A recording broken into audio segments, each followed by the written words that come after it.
people. Welcome to the Health is Wealth podcast. I'm your host, Jason Shively, and this is the show we talk about the relationship between your health, your wealth, and we're not just talking about the push-ups and dollar bills. My co-host, Bobby Jackson, is here today, as always. Back at it, that's right. Here to stay, Bobby Jackson from Custom Fitness. All day, and today we are talking about the useful and unnecessary gym accessories people bring into the gym for their supposedly workout and to help support their workouts. Yeah, it's going to be all that little extra gear people strap on in the car. I personally think most of it's garbage, and it's just they're trying to accessorize like they're going out to a club. There's a few pieces that we think actually have a pretty good place in the gym that truly are helpful. But overall, I feel like a lot of that is just abuse. They're just trying to stand out. They're trying to look cool. They're trying to look like they know more about, anatomy and physiology and all these things that are actually going to assist them through their workout. But at the end of the day, most people aren't even working out hard enough to put most of it to good use. So, what do we got, Jay? What's the first one on the list? We got a long list right here because there's a lot of rapid fire. A few that are good ones, but when Jay and I started, cranking these down, we realized, man, there's a lot of goofy stuff people come in just decked out with just to try to look cool. So the first one is an easy one that most people have seen before, and it's the weight training belt or the low back assistance. Most people wear that as a fashion statement, and no, you can't wear that. Now, we're not going against anyone's doctors that say they need to do that while they're still trying to get their health and fitness on. We're not doing that. But the heavy-duty weight training belt. That big leather strap, you got the huge buckle looking like the Santa Claus belt. Yeah. It's okay if you're wearing that and then you're doing curls. Or if you're wearing that and then you're sitting down doing an exercise, okay, that's getting out of control. What that's actually being used for is to assist when there's a weakness or injury in the abdomen somewhere in the core, front or back or sides, wherever it might be, where, okay, my core isn't keeping up with the exercise that I'm doing. Typically, you'll see it when there's somebody's doing very, very heavy squatting, right? So I don't squat excessively heavy. I keep the reps a little bit higher. I'm not trying to just see what I can lift just one single rep of. So if I'm doing 8 or more repetitions, I should have my core already dialed in to the point where I'm strong enough to be able to hold that weight on my shoulders, not be risking a hernia blowing the guts out of the side of my torso with just the strength I've already accumulated through my core. If I didn't have that core strength, that's where you got to get that belt on. So unless we're doing serious powerlifting, I mean, we're doing crazy intensity of the weights. I've seen Jay use that because he puts so much damn weight on that bar. Damn right I do. Okay, then it's okay. There's the use to do it. But if I'm doing arm exercises, okay, I'm not engaging my core anyway. And if I'm curling so much that my core is being, put at risk, I'm doing some weird stuff here. So without going too far into debunking the weight belt itself. Now, someone's going to make a comment, well, I use this to do my gardening and things like that kind of low back support. Now, if your doctor has done that, you got some major low back issues,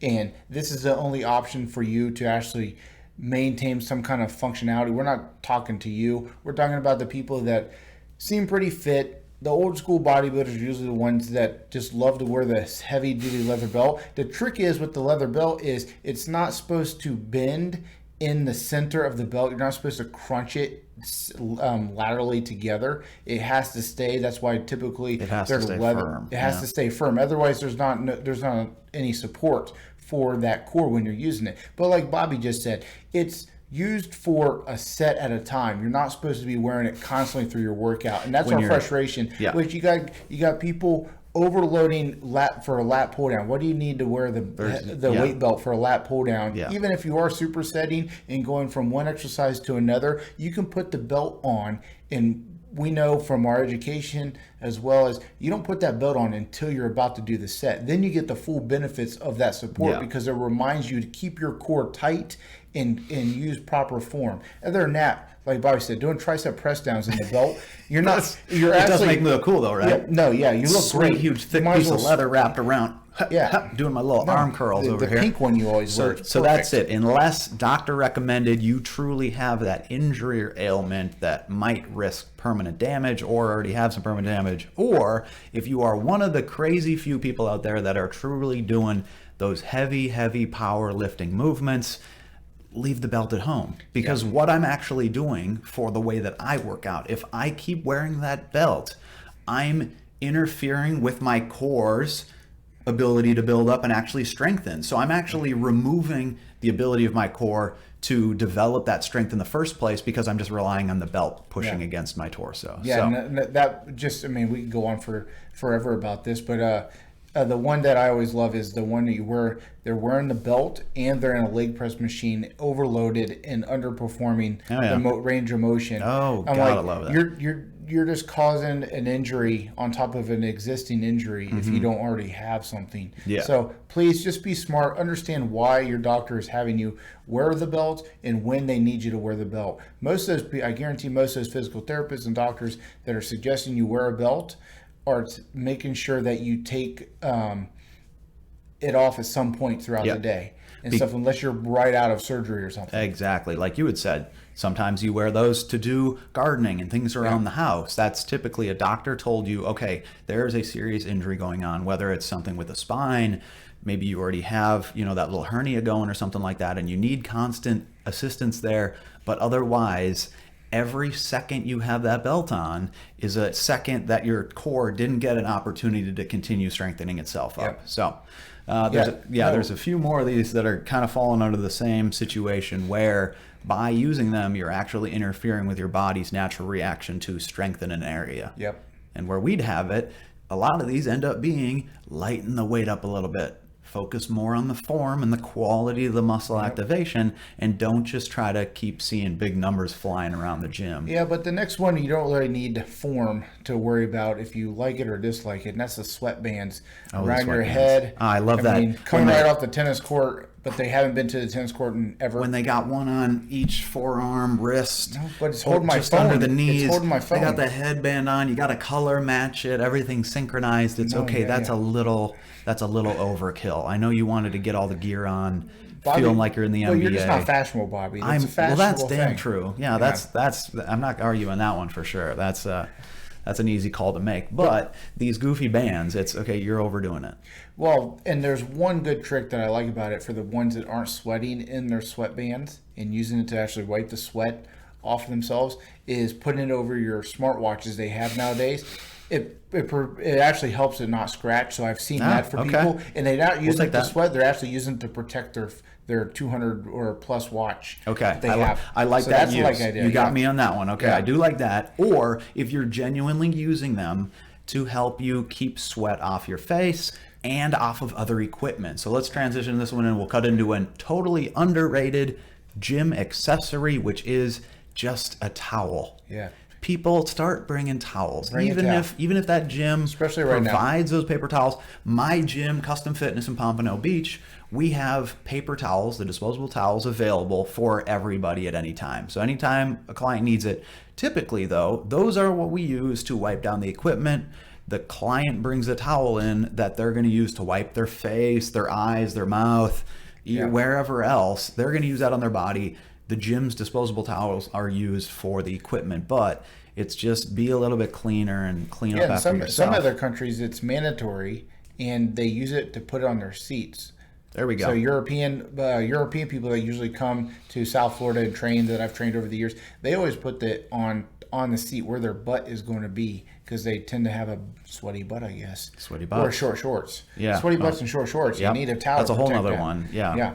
But a little bit longer shorts, people. But still, I mean, I think especially with coming out of the pandemic, I think most people need to be aware and bring your own towel in. Hopefully your facility also offers you a towel, and then you're double protected. It's just common sense for a lot of us, and people don't do it enough. Yeah. And it's underutilized still. And it's, don't go in and use the same towel you just use on your face on the next piece of equipment, wiping that where somebody else's butt just was, because you're going to end up wiping your face again with it, and that's a real quick way to pick up whatever the heck was on that person's butt. So how about we just leave that alone? Start thinking, okay, I need the one towel for my body, and I need a separate towel, either bring in a second one or use that gym facility's towels to hit that equipment on my way to clean up after that next person, so they don't have to worry about it. And it goes into totally underrated. People that like to wear the gloves. So it's either for a bacteria purpose, where they're actually wearing the full finger gloves, I've seen that where they actually Nice wear the gardening transition. gloves, Yep. or they actually have the what I say baseball gloves. And I'm going to have a few of my clients get on me about this because I know they wear their With baseball big, gloves. huge leather They're like, gloves? it's not they're full fingered because it's more of a germ thing and okay. the callus aspect of things. Yeah. Which I love you, but still, I mean, those I'm not worried about the calluses. And I don't want my girlfriend to have nice thick calluses and rubbing my shoulders. Yeah, that's that she's known we're nice split. doingly. So yeah, we're split on the workout gloves. So I got a ton of people at Custom Fitness. They like to use those too. The acceptable use for gloves is if you're trying to protect the skin on your hands.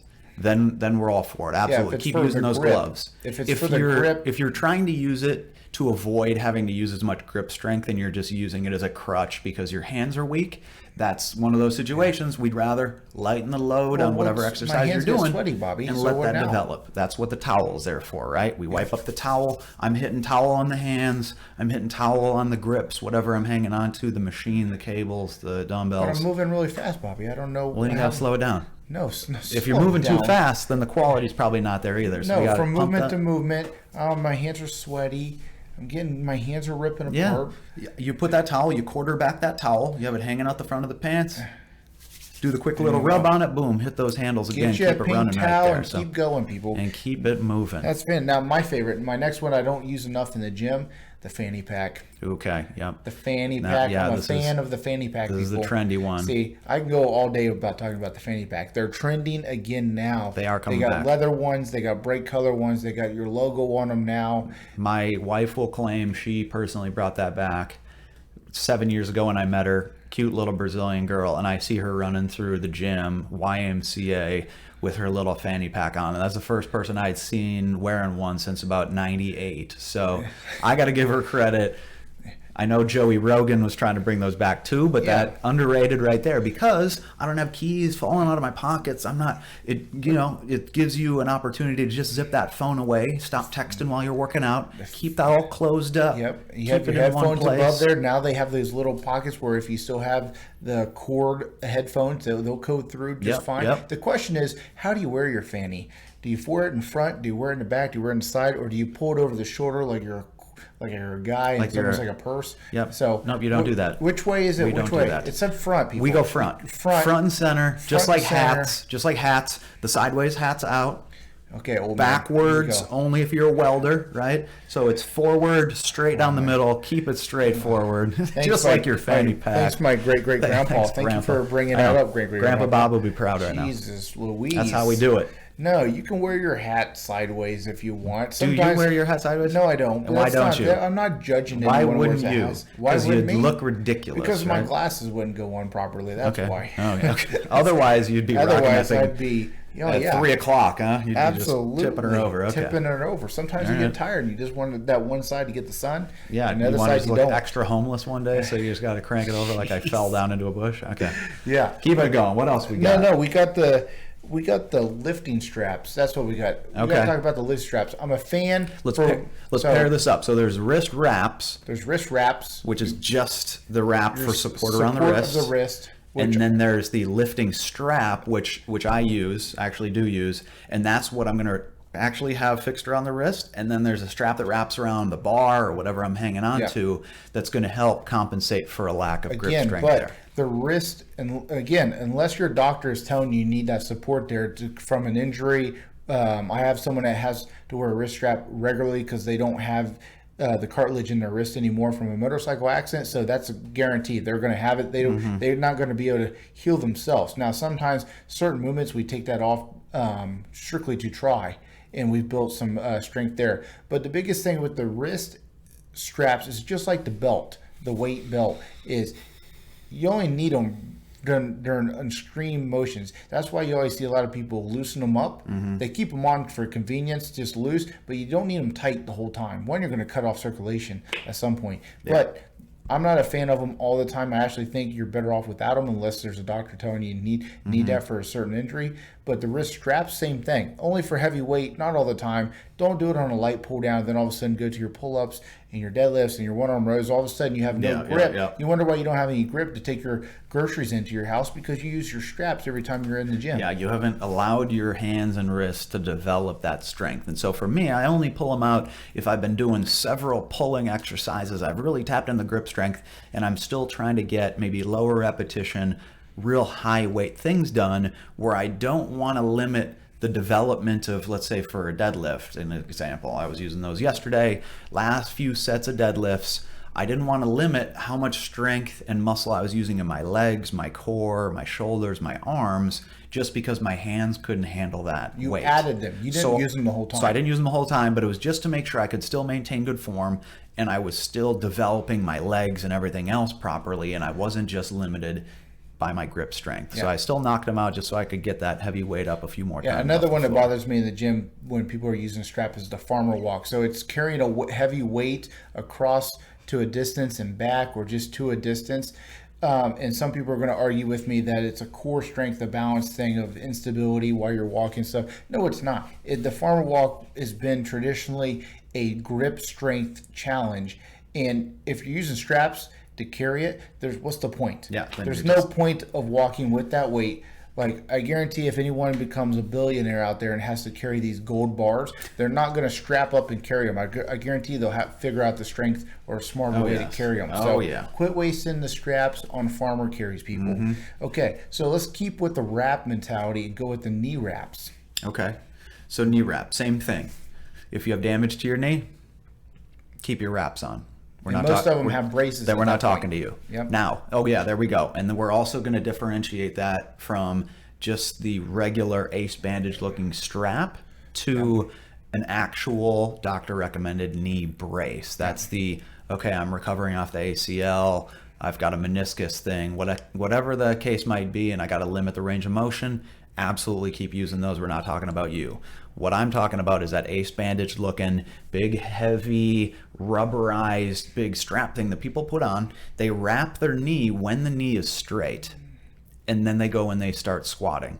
That band, that brace that they've wrapped around is trying to force your knee back straight again. So technically it's assisting you in doing your workout. Yeah. So and they try to wear them for multiple sets in a row, which you're supposed to, when you actually are doing that, you're supposed to take it off every set. So it's a long workout when you're talking about unwrapping both knees, wrapping back up, because they're long straps. They're usually about 15 feet long. Wrapping. And that puts so much pressure over the knee, trying to, again, force it straight again. So it's assisting that exercise. So unless you've got damage to the joint, or you are in that crazy top tier of heavy lifters that they just do so many sets, maybe they're trying to put more of the work into the hip, and so they're not worried about a little assistance through the knee. For the 99% of us, drop the straps, drop the knee wrap things, and just let your body develop naturally. Lighten that weight back. Quality of the movements over just weight on the bar. We're not talking to those that are actually trying to lift 700 plus pounds. Those, you're performing at a different level than what a lot of people that are listening to us or watching us that are trying to get to. But there are those average Joes out there just wearing those, not unwrapping them after the set, and all they're trying to do is get a good leg workout. Well, you don't need those. You should, like Bobby said, again, it's about form and technique. And I think we're in an era in the fitness industry where people want natural strength and natural abilities. So, and then that goes right into why people are wearing these lifting shoes, these hard platform shoes, or going barefoot. I'm so confused about that too. I need to get the right little stabilizers working. Well, you're weak anyway. Your major muscles are weak. Let's not worry about the stabilizers quite yet here. Let's build that fundamental foundation strength through the hips, legs, low back, everything working your way up. Very common with the back squat, right? Yeah. You throw that bar on the back, bare feet, and now we're squatting, and it's unnecessary. Yeah, and Totally unnecessary. They want the angle on the knee. If you've never seen a platform shoe, it almost looks like a very flat, no heel work boot, but it's a tennis shoe. It doesn't bend at all. Maybe just a little bit in the toe. The new ones might bend a little bit in the toe, but it has a platform, so your knees are already naturally angled, and And then my frustration with those shoes, where they're way overpriced, first of all, and they're $300. I mean, and they wear them once a week, maybe if they're lucky, or once a month. Yeah. And then these same people are arguing, and then they go barefoot, which I'm more of a fan of the barefoot thing, outside of safety issues with that and stuff, because it's natural. You're pushing through all your toes equally, and you have to figure out how to squat properly through your feet up, not your knees down. And the platform shoes help you squat from the knees down, not from the feet up. And I'm a more fan of barefoot, which I find it weird that people want to go barefoot in a big commercial gym too. Yeah, go get enough weights for your garage if you want to do that. Yeah, you don't need to be in the gym with all because they stink. Most of these people doing this, their feet stink. And especially in that big gym where you can't control the people around you. So there's people dropping weights and throwing dumbbells, and you have no idea what's coming at you. And with bare feet on, you are just asking for damage to the foot. Yep. Whether you're dropping the weight on your own foot, which we've seen, or somebody else drops something on you, it's not worth the risk. Plus, you're probably just weak anyway, and you just need to work on the fundamentals. Keep it basic. Yeah, another one more totally off direction is the sweat belt. We're going to add in the actual sweatsuit as well. Way overrated. There we go. Yeah, so and like you said, it's a sweat belt. A lot of times it comes with these little compounds, these little lotions you're supposed to rub on your body, and it's supposed to help draw the sweat out. And then you have this goofy neoprene, big strappy thing. It's not the same thing we were talking about earlier that assists the core for strength. No. It's literally, they talk about it holding the heat to the body and speeding up the sweating process and blah, blah, blah. And then we see a lot of young ladies using it as if they're going to develop visible abdominal muscles within a single workout. Yeah. Or to keep their waist small. Or to keep the waist, the waist trimmers or the waist trimmer or trimmer, the corset. whatever. It's like a well, the ones, it's a little bit of both, because now they have these corsets that you literally zip up on the side that are really tight to help shrink their waist. But then there's no functionality. Versus the sweat belt, you have a lot of mobility. It's getting used to the Velcro and that just sticking to you once you start sweating. That gets uncomfortable.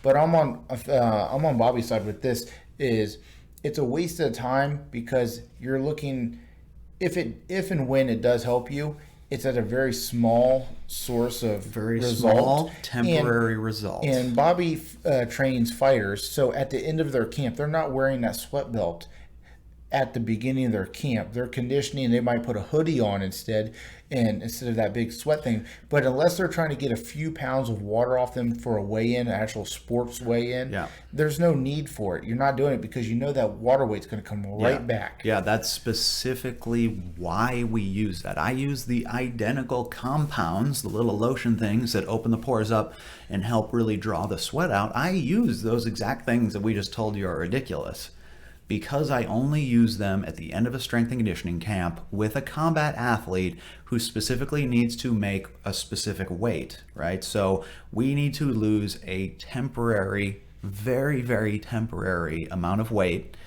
We get them to the event, they jump on the scale, they make their weight, and then within an hour or two, they gain those 10, 12, 15 pounds back. So this is extremely temporary, just water weight loss. And so unfortunately they're marketed as oh my God, get this really thin waist and visible abs. No. That is not what's happening. It's just drawing some water out of your body, which next time you drink that water, you're going to get that little glass of water back in you, and that water's right back where it was before. So temporary results, non-permanent, terrible marketing scheme. It makes you feel good. And I think a lot of times for people starting out and weight loss is their primarily, it makes them feel like they're getting a lot of things. But just because you feel the heat coming off your body doesn't mean you got any more result than if your body waist was cooler and you pushed a little bit harder still got it. Because now your body has to fight,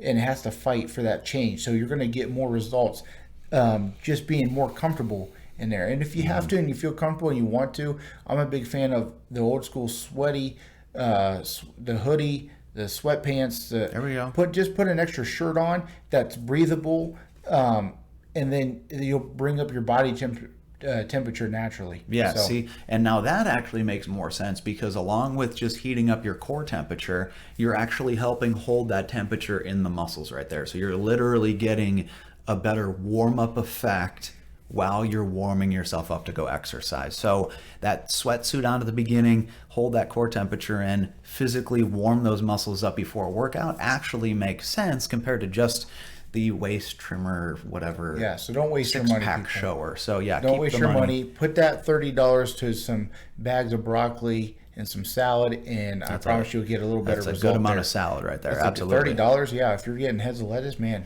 have a salad party. Yeah, we're doing okay. good So with let's that wrap this up. Let's only bring up again the useful things that we enjoy. So we like number one, the towel. The towel. Be a good neighbor, be a good training partner, be a good gym mate. Bring that towel. Keep yourself clean. Yep. Keep the equipment clean. Number two, gloves. Gloves, you love them, not for your grip. Gloves if we need to save the skin on the hands. Otherwise, develop that grip strength. And for my people in the bacteria that don't want those germs. Those Exactly. full gloves. That's okay, right. Go We like ahead. the clean people. We don't mind that stuff. Number three, fanny pack, people. Fanny pack. They're Keep back. your stuff clean. Keep your stuff organized. Leave the book Keep bags the at home. phone in the pocket. Yep, Keep the phone zipped away. Keys. Just close enough to change the song if you need it, and then get back to that workout. Stay focused. Stay organized. Yep. Simple works, okay? And we like the straps when you're lifting heavy weights. Yep. We also like the what was it? Oh crap! The sweatbands. We like them only to protect your smartwatch though. Yeah, there That's you the go. only reason. Only as smartwatch protection, or if you're actually using them to keep that sweat off you and off your neighbors. So, and all the other stuff is pretty much a waste of your time unless your doctor actually needs you to support your back and stuff. That's it. With the belts and everything. The solution to most of those things: lighten the load up, increase the quality of your exercises, drop the weight, drop the ego, get that quality muscle activation done, and you will see better results in the gym. We guarantee it. Thank you, people. We'll talk to you soon. See you guys soon. Ladies and gentlemen, thank you so much for watching or listening to today's episode. We'd love if you leave a comment down below. Don't forget to give us a 5-star review, like us, share us, and follow all the guests from today's episode.